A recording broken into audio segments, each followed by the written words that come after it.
Wartawan tanyakan dukungan Israel terhadap referendum Papua. Yerusalem, satuharapan.com. Pemberitaan yang cukup masif tentang adanya petisi referendum Papua telah menarik perhatian media di dalam dan di luar negeri. Kendati klaim penyerahan petisi tersebut sudah dibantah dan diklaim itu dianggap hoax, isu Papua kini semakin menarik perhatian dunia.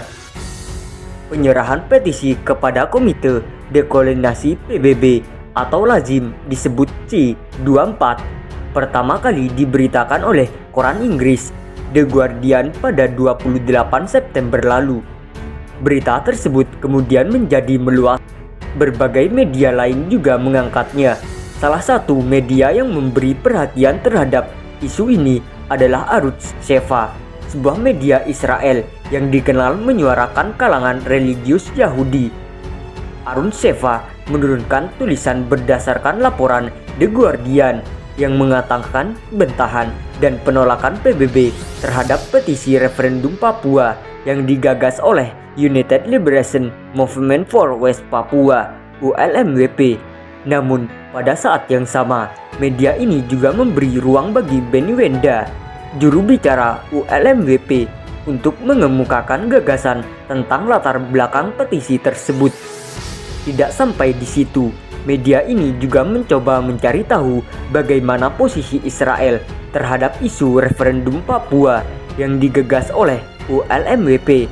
Relevansi menanyakannya tidak disebutkan, tetapi patut dicatat, Israel yang tidak memiliki hubungan diplomatik dengan Indonesia adalah negara pertama yang menyatakan dukungan terhadap kemerdekaan wilayah otonomi Kurdi di Irak, yang pekan lalu melaksanakan referendum yang ditentang oleh banyak negara.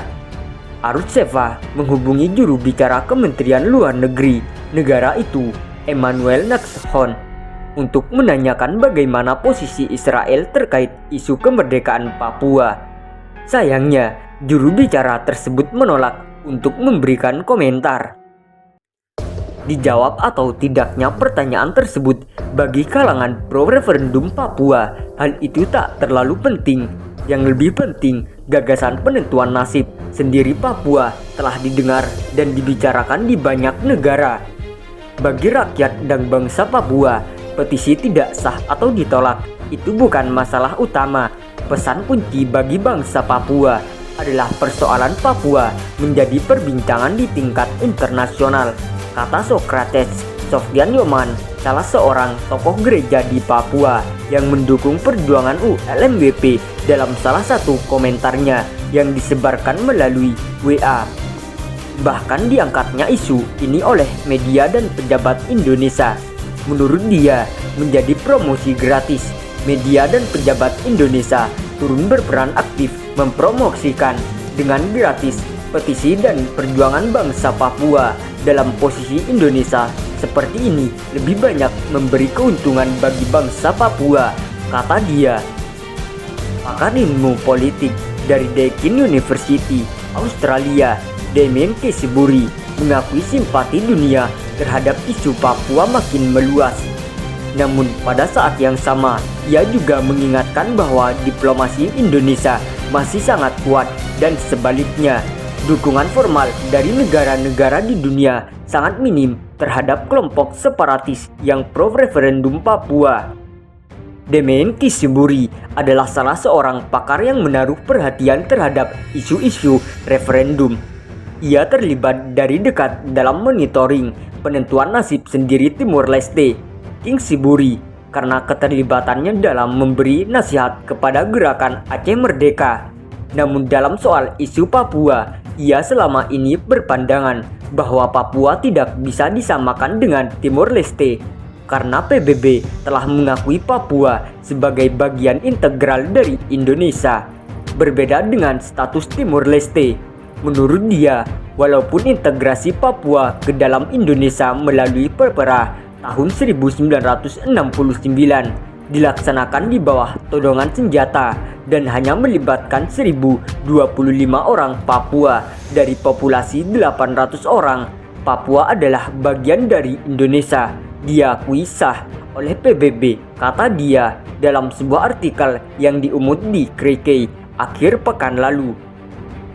Menurut dia, walaupun integrasi Papua ke dalam Indonesia melalui PEPRA tahun 1969 dilaksanakan di bawah todongan senjata dan hanya melibatkan 1.025 orang Papua dari populasi 800.000 orang.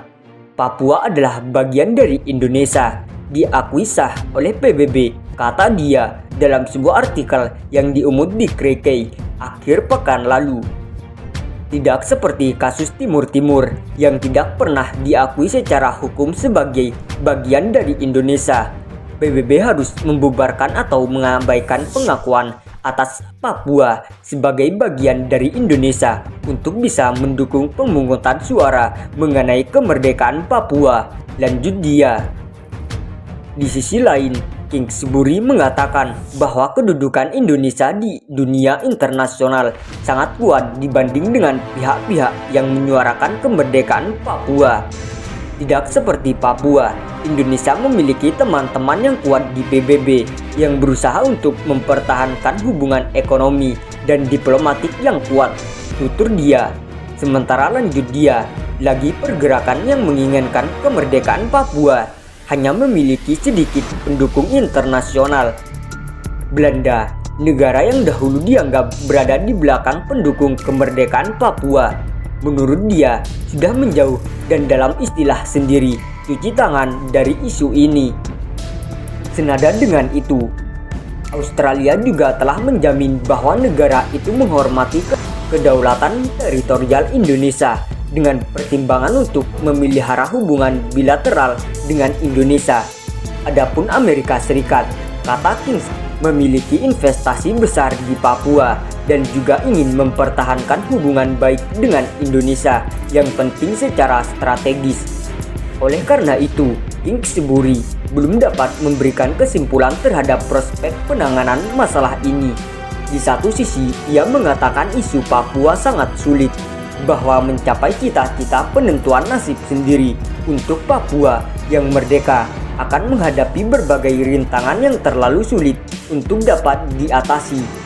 Di sisi lain, ia juga tidak bisa menutup mata terhadap keadaan yang mendesak untuk dilakukannya penentuan nasib sendiri, bahkan lebih kuat daripada sebelumnya. Di tengah keadaan ini, Presiden Joko Widodo seperti mantan Presiden Susilo Bambang Yudhoyono tampaknya tidak berdaya untuk secara mendasar memperbaiki keadaan penduduk asli Papua, apalagi membebaskan rakyat Papua dari cengkraman polisi dan militer. Demikian Kingsbury. Pada akhirnya, Kingsbury hanya dapat mengatakan bahwa hadirnya petisi yang dideklarasikan oleh Benny Wenda dan kawan-kawan menunjukkan bahwa rakyat Papua masih tetap menolak untuk menjadi bagian dari Indonesia setelah hampir 5 dekade mengalami penggabungan paksa. Walaupun untuk itu mereka harus bergerak secara bawah tanah dan sembunyi-sembunyi